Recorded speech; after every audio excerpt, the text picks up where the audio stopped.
Uttarakhand special देख रहे हैं आप। लोकमंच न्यूज में आपका स्वागत है। मैं हूं आपके साथ सुरभि राजपूत। सीधे रुख करेंगे खबरों की ओर और सबसे पहले बात करेंगे राजधानी देहरादून की, जहां मुख्यमंत्री तीरथ सिंह रावत ने मंगलवार को सचिवालय में रेल विकास निगम के अधिकारियों से Rishikesh Karnaprayag rail line project की कार्य प्रगति की जानकारी ली। मुख्यमंत्री ने कहा कि रेल लाइन के कार्यों में तेजी लाई जाए, इसको निर्धारित समयावधि में पूरा किया जाए। 2024 तक इस रेल लाइन निर्माण को पूरा करने का लक्ष्य भी रखा गया है। बता दें आपको, इस बैठक में मुख्यमंत्री ने यह भी कहा कि कार्यों में तेजी लाने के लिए राज्य सरकार की ओर से जो भी मदद की जरूरत होगी वो हर संभव मदद की जाएगी। इस अवसर पर मुख्यमंत्री के मुख्य सलाहकार श्री शत्रुघ्न सिंह, विशेष कार्य अधिकारी श्री जैन सुंदरयाल, सचिव श्री आर्य मीनाक्षी सुंदरम, श्री SN पांडे, जियोलॉजिस्ट रेल विकास निगम श्री विजय डंगवाल आदि गण उपस्थित रखे।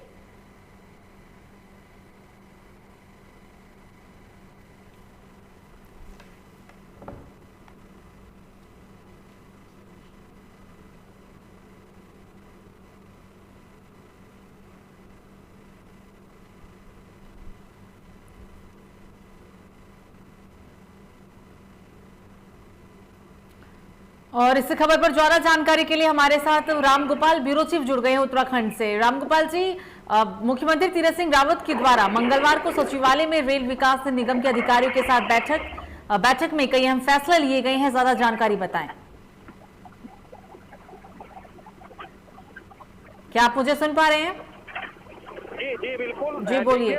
प्रदेश के मुखिया ने जिस तरीके से जो सचिवालय में बैठक ली गई है और रेल जो विकास निगम के जो अधिकारियों के साथ में एक जो ऋषिकेश में और कर्णप्रयाग रेल लाइन प्रोजेक्ट को लेकर के हरी झंडी दिखाई है, कहीं न कहीं चर्चा की गई है और साथ में जो निर्धारित नियमावली है उसको लेकर के चर्चा की गई और साथ में जो अधिकारी हैं उनको दिशा निर्देश दिए गए कि जो कार्य है उसको गति दी जाए। 2024 तक इस रेल लाइन निर्माण के पूरा करने का लक्ष्य रखा गया है, तो जो लक्ष्य रखा गया है उस हिसाब से कितनी गति में कार्य किया जा रहा है? बिल्कुल, देखिए 12 स्टेशन लगभग जो है वहाँ बनने हैं। 125 किलोमीटर का जो दायरा है ऋषिकेश कर्णप्रयाग रेल को लेकर में तेजी लाने के लिए 10 कार्यस्थल ऐसे बनाए गए हैं जहाँ ये ड्रीम प्रोजेक्ट का कार्य पूर्ण होना है और 6 से 7 टनल जो इसके बीच में बनने हैं और जिसको लेकर के जो अधिकारी हैं उनको प्रदेश के जो मुखिया हैं तीरथ सिंह रावत के निर्देश दिए गए हैं। जी बिल्कुल, तमाम जानकारी के लिए बहरहाल आपका शुक्रिया। तो आपको बता दें कि 2024 तक इस रेल लाइन निर्माण को पूरा करने का लक्ष्य रखा गया। मुख्यमंत्री ने बैठक में कहा है कि कार्यों में तेजी लाने के लिए राज्य सरकार की ओर से जो भी मदद की जरूरत होगी हर संभव मदद किया जाएगा। मुख्यमंत्री के मुख्य सलाहकार श्री शत्रुघ्न सिंह इस बैठक में मौजूद दिखे।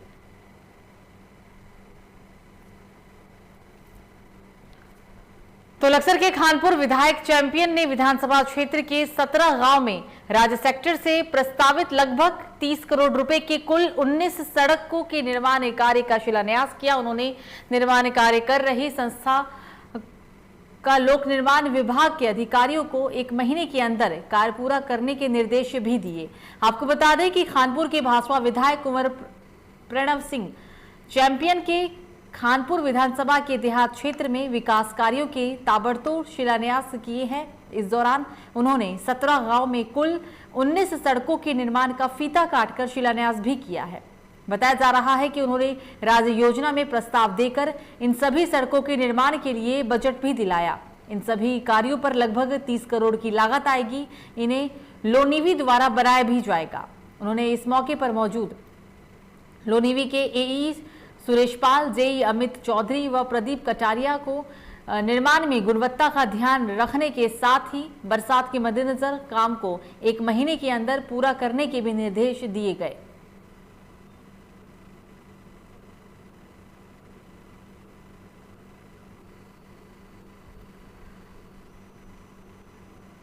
और इस खबर पर ज्यादा जानकारी के लिए एक बार फिर से हमारे ब्यूरो चीफ रामगोपाल जुड़ गए हैं। रामगोपाल जी, खानपुर विधायक चैंपियन ने विधानसभा क्षेत्र के 17 गांव में प्रस्तावित लगभग 30 करोड़ रुपए के कुल 19 सड़कों के निर्माण कार्य का शिलान्यास किया है। क्या ज्यादा अपडेट है वो भी बताएं।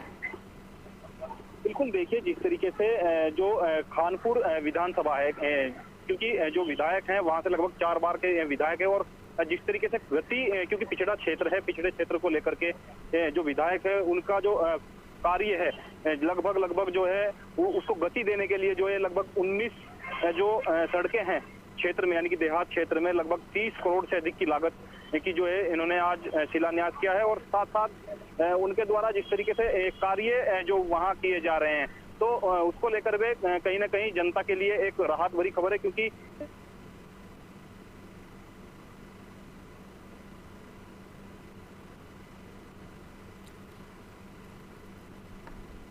तमाम जानकारी के लिए आपका शुक्रिया। हमारा क्षेत्र अत्यंत पिछड़ा हुआ क्षेत्र है, भौगोलिक रूप से जो खादर है यहाँ पर अतिवृष्टि के समय देवी आपदा आ जाती है, सड़क मार्ग टूट जाते हैं। सिर्फ खड़ंजा ही ऐसा मार्ग है जो यहाँ पे प्रशस्त हो सकता है, लेकिन उत्तराखंड सरकार द्वारा खड़ंजे में निर्माण पर रोक लगा दी गई। और मैं सन 2002 से जब से विधायक बना हूँ लगातार लोक निर्माण विभाग में आदेश कराता रहा हूँ, शासनादेश, कि खानपुर विधानसभा क्षेत्र या जब मैं लक्सर से था लक्सर विधानसभा क्षेत्र में खड़ंजे बना। खबर चमोली से, जहां बीते सप्ताह क्षेत्र में हुई भारी बारिश से राष्ट्रीय राजमार्ग और ग्रामीण सड़कों को ध्वस्त होने के बाद लोगों की आवाजाही अस्त व्यस्त हो गई है। पिछले शुक्रवार से पूरी पिंडर घाटी अंधेरे में डूबी हुई है। आपको बता दें कि भारी बारिश, तेज आंधी की वजह से बिजली के पोल और तार नष्ट हो गए थे, जिसको लेकर लोगों को काफी परेशानियों का सामना भी करना पड़ा था। बिजली कर्मियों का कहना है कि ग्रामीण क्षेत्रों की विद्युत आपूर्ति को तो स्थिति को बहाल होने में और भी कुछ दिन लग सकते हैं, क्योंकि अधिकांश बिजली के खंभे बह चुके हैं और रास्ते और सड़कें भी फिलहाल खुलने में समय जरूर लगेगा। ऐसे में बिजली के तार, खंभे आदि जरूरी सामान लाना ले जाना लोगों को बहुत ही मुश्किलों का सामना यहां पर करना पड़ रहा है।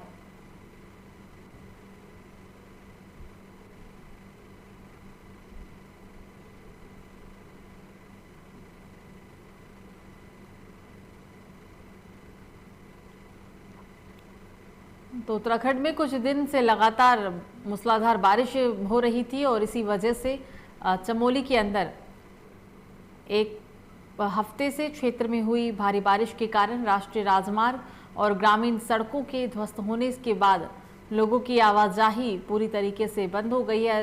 लोगों की आवाजाही अस्त व्यस्त है।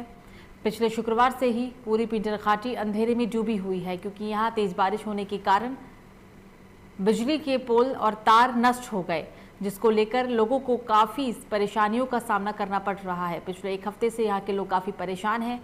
बिजली नहीं है गांव में, क्योंकि तेज आंधी और तेज बारिश के कारण बिजली के पोल और तार बह गए। लोगों को काफ़ी परेशानियों का सामना करना पड़ता है। बिजली कर्मियों का कहना है कि ग्रामीण क्षेत्रों की विद्युत आपूर्ति तो स्थिति को बहाल होने में कुछ दिन अभी और लग सकते हैं।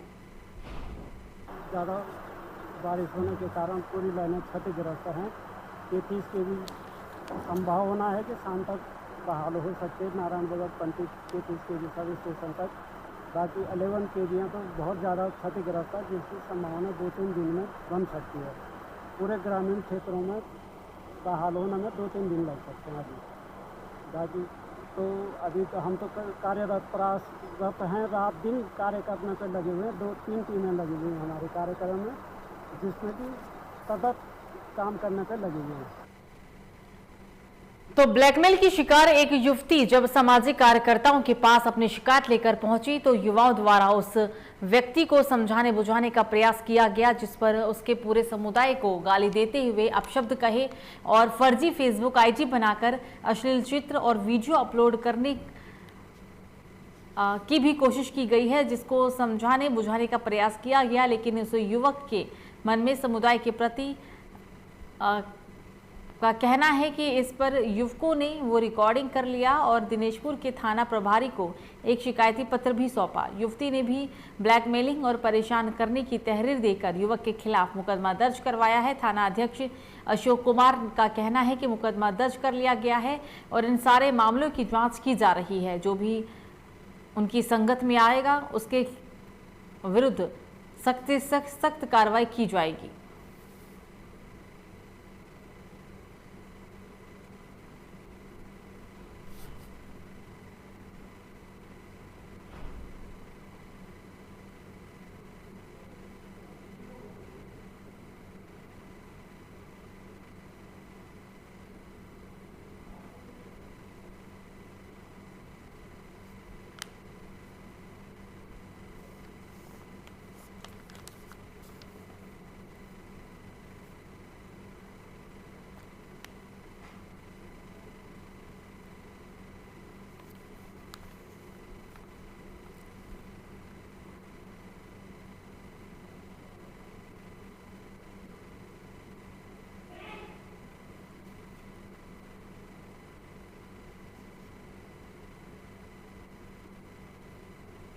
उत्तराखंड के दिनेशपुर का ये पूरा मामला बता रही है आपको। ब्लैकमेलिंग की शिकायत पर एक युवती जब सामाजिक कार्यकर्ताओं के पास अपनी शिकायत लेकर पहुंची तो युवाओं ने उस व्यक्ति को समझाने बुझाने का प्रयास किया, लेकिन उसके पूरे समुदाय को गाली और अपशब्द भी कहे गए। आरोप है कि फर्जी फेसबुक आईडी बनाकर अश्लील फोटोज को अपलोड करने की भी बात सामने आई है।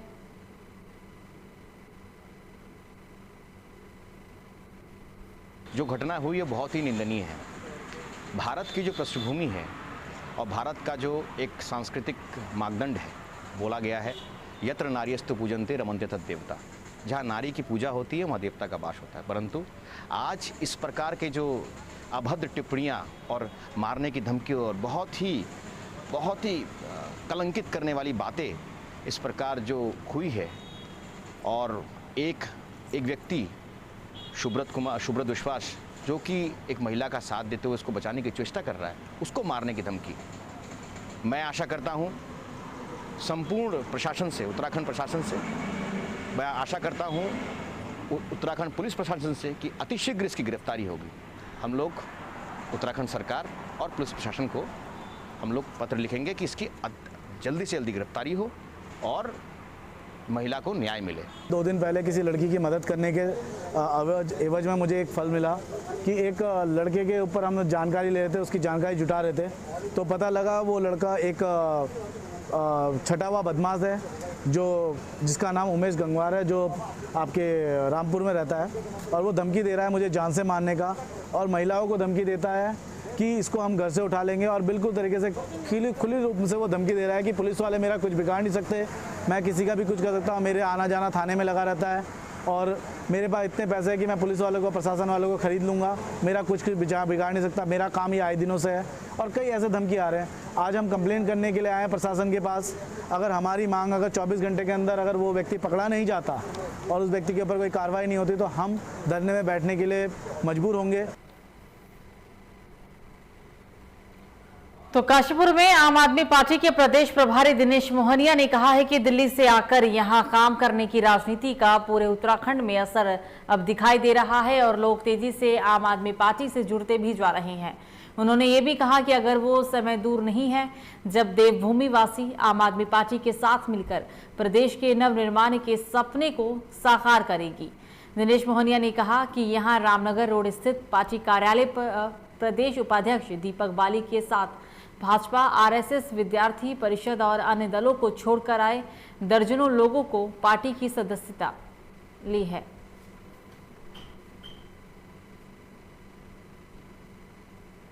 तो जानकारी देते हुए दिनेश मोहनिया के द्वारा कहा गया है कि रामनगर रोड स्थित पार्टी कार्यालय पर प्रदेश उपाध्यक्ष दीपक बाली के साथ भाजपा, आरएसएस, विद्यार्थी परिषद और अन्य दलों को छोड़कर वहां पर मौजूद दर्जनों लोगों ने पार्टी की सदस्यता ली।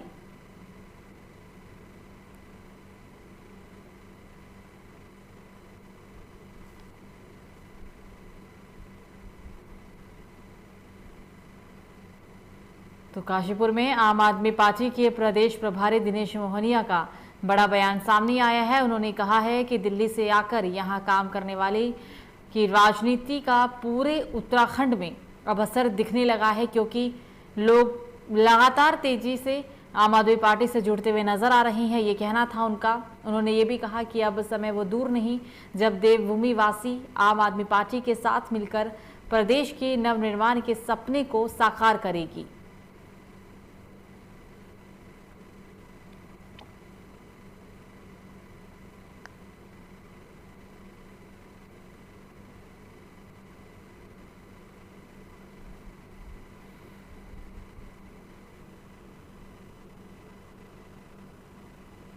और इस खबर पर ज्यादा जानकारी के लिए हमारे साथ फोन लाइन पे हमारे संवाददाता समीर जुड़ गए हैं। सुनील, क्या आप मुझे सुन पा रहे हैं? जी मैम। जी सुनील, अब उत्तराखंड के अंदर 2022 में विधानसभा चुनाव होना है और इसी को देखते हुए लगातार आम आदमी पार्टी अपनी जमीनी स्तर को और भी मजबूत करने के लिए लगातार बैठक कर रही है और इसी कड़ी में आम आदमी पार्टी के प्रदेश प्रभारी दिनेश मोहनिया ने बड़ा बयान दिया है। उनका कहना है कि लोग लगातार आम आदमी पार्टी से जुड़ते हुए नजर आ रहे हैं और आने वाले समय में उत्तराखंड के अंदर आम आदमी पार्टी की सरकार बनेगी। और ज्यादा क्या अपडेट है बताएं। जी मैं बता दूं आपको, काशीपुर आसपास के क्षेत्रों में लगातार आम आदमी पार्टी की लगातार बड़े बड़े इसमें लगातार वो बड़े चल रही है। जी बोलिए आप।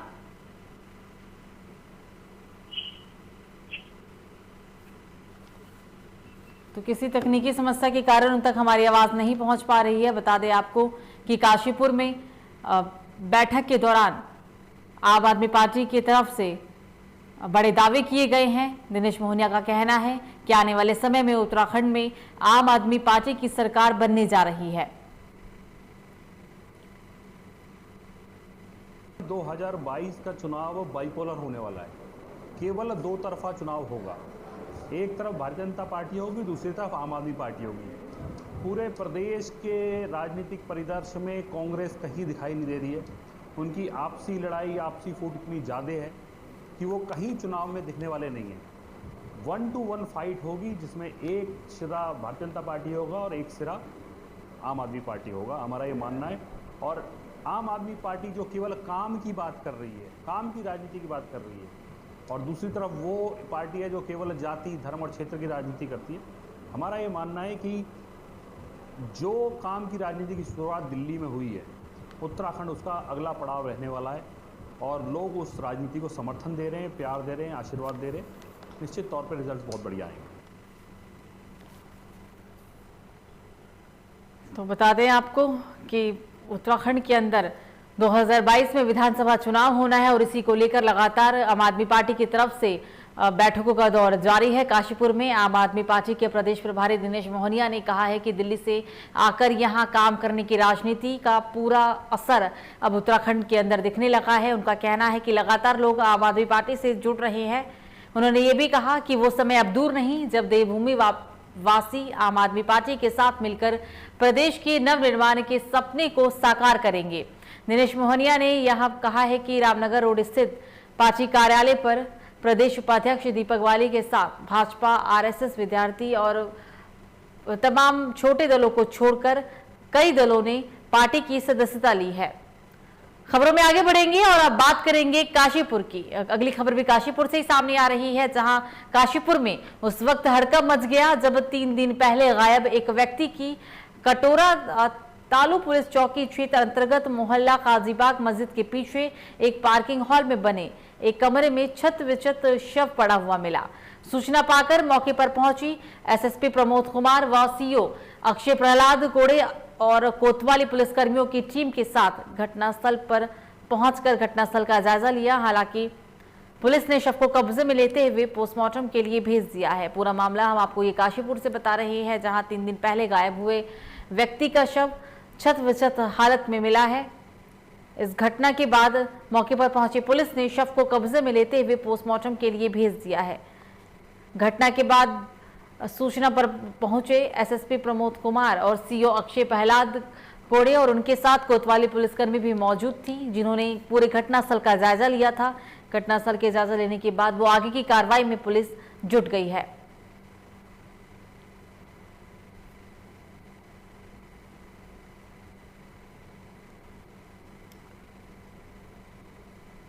खबरों में आगे बढ़ेंगे, बात करेंगे अब लालकुआं अगली खबर की। लालकुआं से अगली खबर, जहां आगामी 2022 के चुनाव से पहले लालकुआं विधानसभा क्षेत्र की जर्जर सड़कों की हालत सुधारने का काम शुरू हो गया है। लंबे समय से जिन सड़कों में गड्ढे हो गए थे, जो बिल्कुल खस्ताहाल हो गई थी या फिर बाहरी वाहनों के चलते टूट गई थी, ऐसे में इन सड़कों के गड्ढों की मरम्मत कार्य शुरू हो गई है। यहाँ कार्य कई कार्यदायी संस्था द्वारा कराया जा रहा है। इन सड़कों पर बने गड्ढों के मरम्मत कार्य से स्थानीय लोग काफी नाराज भी थे और लोगों ने इसका विरोध करना भी शुरू कर दिया। तो 2022 में विधानसभा चुनाव होने हैं। चुनाव से पहले अब सड़कों की मरम्मत का काम शुरू हुआ। लालकुआं से पूरी खबर आपको बता रहे हैं, जहां लालकुआं विधानसभा क्षेत्र की जर्जर सड़कों की हालत सुधारने का काम क्योंकि अब शुरू हुआ है, क्योंकि 2022 में विधानसभा चुनाव है। लोग इससे काफी नाराज हैं। चुनाव से पहले जिस तरीके से अब काम किया जा रहा है, लोग काफी परेशान हैं और नाराजगी जाहिर करते हुए लोगों ने अपना विरोध भी दर्ज कराया। आप लोगों को अपनी नाराजगी जाहिर करते हुए तस्वीरों में साफ तौर पर देख सकते हैं। इससे तो संतुष्ट नहीं है। हमारे जितने भी क्षेत्रवासी हैं सब इससे असंतुष्ट हैं। इसी चर्चे में बात करते हुए 2-3 दिन से हमारी मीटिंग बैठ रही है और उस बीच हमने एक अभियान चलाया जिसमें हमारा साइन इन करेंगे और हाथों में तुम्हारा थप्पा लगेगा, जिससे तुम्हारा हर कोई किसी को पता चलेगा कि हर एक व्यक्ति इसके खिलाफ है। तो हम ये चाहते हैं कि जो ये रोड जो टल्ले बड़े आ रहे हैं इनको बंद करके इनको नवीनीकरण किया जाए, उनको पूरा डामरीकरण किया जाए, ताकि आए दिन यहाँ पे एक्सीडेंट होते जाते हैं। कभी कोई गाड़ी रपट जाती है, कभी किसी को चोट लग जाती है। इससे हमें नहीं आगे कोई व्यक्ति बाहर का व्यक्ति भी आता है, उन्हें भी दिक्कत होती है। ऐसे तैसे अच्छी रोड बन जाए, टूटी पड़ी है पूरी रास्ता। बाकी जो लोकल नेता है बीजेपी इसी का भी जो सरकार में है, वो उनका सीधा कहना है कि रोड सही है, सबको दिख रहा है कि रोड टूटी पड़ी है, उसके बाद भी कह रहे हैं कि नहीं रोड सही है हमारी। ये तो बहुत गलत है, बहुत ज़्यादा अन्याय हो रहा है। बगल का रोड में देखो अच्छी खासी रोड बनी है, हल्दी चौड़ बनी है, हमारी रोड के साथ नाइंसाफ़ी हो रही है। हिंदू का अपमान है। अशोक चक्र अपने मोहनदा है, उनका शहीद मोहनदा यहाँ पर रहते हैं। ये रोड भी देखो टूटी पड़ी पूरी सारी, और ये सिर्फ ये बलुआ इसी के लिए आया है कि मतलब खाली जहाँ पर टूटी छोटी है सिर्फ मरम्मत की जा रही है, इतनी मोटी परत और कुछ नहीं। और बाकी ये लोग है, बाकी पूरी हमने फॉरवर्ड बनाया, घर घर जा रहे हैं, सब लोग साथ देने को तैयार है। परसों विधायक को बुलाया इधर, वो नहीं आते तो हम विधायक के घर भी जाएंगे सारे लोग और वहाँ मांग रखेंगे अपनी। तो खबर रुड़की से, जहां गोल चौराहे के पास बाइक सवार 2 बदमाशों ने स्कूटी पर अपने पति के साथ जा रही एक महिला से चेन लूटने का प्रयास किया और चेन लूटकर ये बदमाश फरार हो गए। ये सारी घटना पास के ही लगे सीसीटीवी कैमरे में कैद हो गई।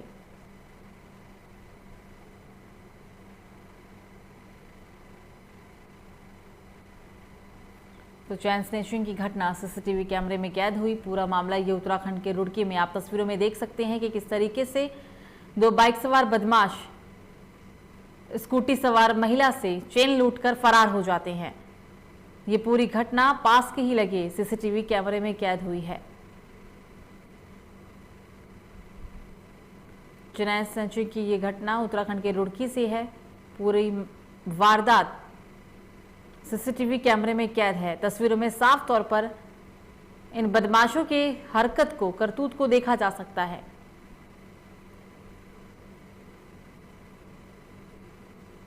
चेन स्नैच कर ये बदमाश मौके से फरार हो गए हैं। हालांकि गनीमत ये रही कि पूरा ये मामला, पूरी घटनाक्रम सीसीटीवी कैमरे में कैद है।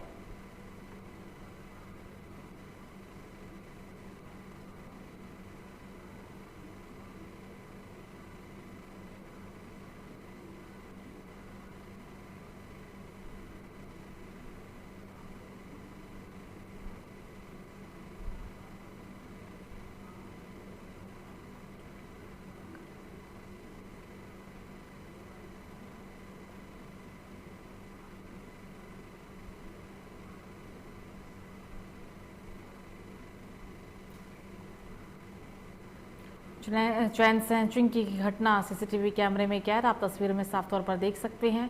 बाइक सवार 2 बदमाशों ने इस पूरी घटना को अंजाम दिया। पूरा मामला उत्तराखंड के रुड़की से।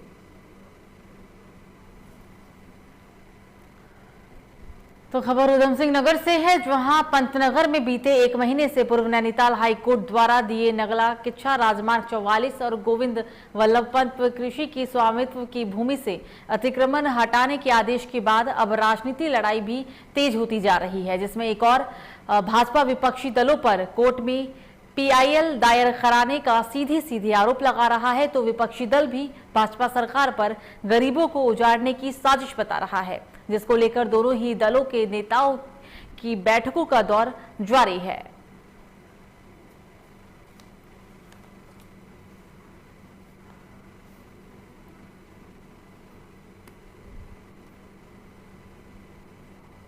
मैं कांग्रेस और माननीय तिलकराज बहड़ जी से कहना चाहूँगा कि उन्होंने अपने कार्यकाल में तो कुछ ऐसा किया नहीं कि जिसकी वो बातें कर सके, और कांग्रेस पूरी तरीके से नाकाम रही है सत्ता चलाने में, सरकार को चलाने में। आज माननीय विधायक जी की अगर मैं बात करूँ, माननीय विधायक जी राजेश शुक्ला जी ने यहाँ पर एकदम कहेंगे विकास की गंगा बहाई है, जिसकी वजह से इन लोगों के हाथ पैर फूले हुए हैं विपक्ष के विरोधियों के। देखिए, जो जनहित याचिका लगाई गई है वो जन अहित याचिका लगी है, जनहित के उद्देश्य से नहीं लगी है, और जिसमें हमारे विधायक जी जो हैं उसको पूरे ज़ोर शोर से लगे हुए हैं कि ये जो है ऐसा ना हो करके। और माननीय उच्च न्यायालय में जो लगा हुआ है तो उसको उच्च न्यायालय का सम्मान करते हुए उनको सारी वस्तु स्थिति से अवगत कराया जाएगा, जिससे कि हम अपने उसमें।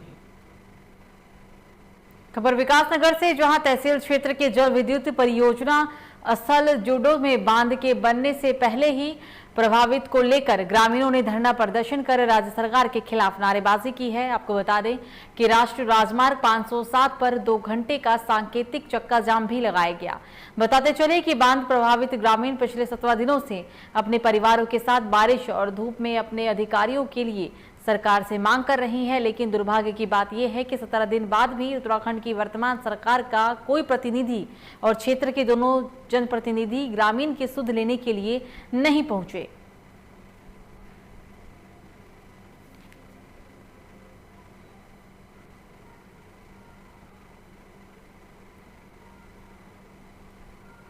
पुलिस प्रशासन ने कहा कि ये जो आपने अनेक जाम किया है, आपकी बात को उच्च स्तर पर पहुँचाएंगे हम शासन के लोगों पे। एसडीएम विकासनगर भी मौके पे आ ही रहे थे कि इस बीच हमारा जो सांस्कृतिक धरना था वो हमारा 2 घंटे का था, वो हमारे बीच में नहीं पहुंच पाए और वो वापस चले गए। जाने किस कारण से वापस गए ये तो वही जाने।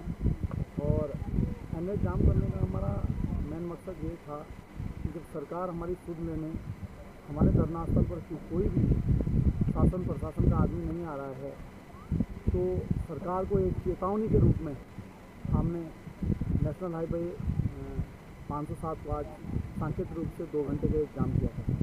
सरकार ने जो है निर्णय ले रखा कि भाई हमें नहीं पूछना है, तो देखते हैं कब तक जो है हमारी सुनवाई नहीं कर रहे हैं, कुछ नहीं कर रहे। अभी तो हम यहाँ बच्चे महिलाएं या जो भी है आ रहे हैं, घर में पशु है बंधे हुए, सुबह ताला लगा के आते हैं, यहाँ बैठे हुए हैं। आगे देखते हैं, सरकार ने आंखें मीच रखी है हमारी तरफ। आगे ये चाहते हैं कि सरकार हमारी सुनवाई नहीं कर रहे हैं, कब तक नहीं कर रहे। पहले भी आश्वासन दिया, हम तो इन लोगों के नेता लोगों के आश्वासन से। अगली खबर विकासनगर से ही है, जहां पछवादून क्षेत्र के बरेली में सप्लाई करने वाले गिरोह के सरगना सहित 7 सदस्यों को चौकी प्रभारी डाक पत्थर द्वारा गिरफ्तार कर लिया गया। आपको बता दें कि बीनी उनियाल के मामले का खुलासा करते हुए डाक पत्थर पुलिस को काफी दिनों से शिकायत आ रही थी और बरेली का एक गैंग है जो पछवादून क्षेत्र में रहने वाले लोगों को स्मैक सप्लाई कर रहा था और बेच रहा था। इस प्रकरण पर पहले से ही कार्रवाई चल रही थी, जिसमें 3 तस्करों को एक मारुति कार और 200 ग्राम अवैध स्मैक के साथ गिरफ्तार किया गया। ये है कि इसमें ये 3 लोग अरेस्ट किए गए थे। इससे पहले इसी गिरोह के 4 लोग हम क्रमशः इसमें और कुल करीब इन 7 लोगों से अब तक 272 ग्राम के करीब स्मैक बरामद हुई है और साथ में करीब 32,000 रुपये, 31,000 समथिंग 32,000 रुपये करीब नकदी भी बरामद हुई है, जो इन लोगों से जो स्मैक बेच चुके थे इनके कब्जे से बरामद हुई है।